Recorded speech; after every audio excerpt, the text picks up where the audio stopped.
রবিনের কন্যা সন্তান হয়েছে, মানে রবিন একটি জান্নাতের মালিক হয়ে গেছে। আলহামদুলিল্লাহ, আলহামদুলিল্লাহ। আজকে রবিনের মেয়ের নাম রাখা হইতেছে, সবাই দোয়া করবেন রবিনের জন্য। কন্যা সন্তান লাভ করা মানে একটি জান্নাতের মালিক হয়ে যাওয়া। যারা দুইটা কন্যা সন্তান লাভ করেছে তারা দুইটি জান্নাতের মালিক হয়ে গেছে।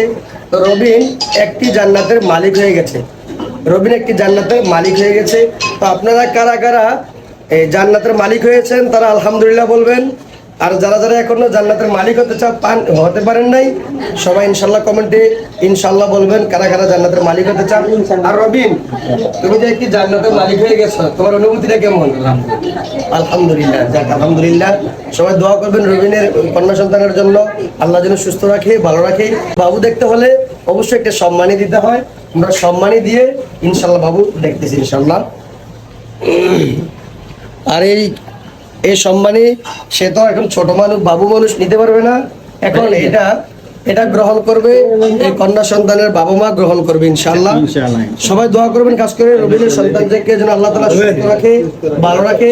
সবাই দোয়া করবেন। আলহামদুলিল্লাহ, সকলের কাছে দোয়া চাইতেছি ইনশাআল্লাহ। সবাই দোয়া করবেন, ভালো থাকবেন। আল্লাহ হাফেজ।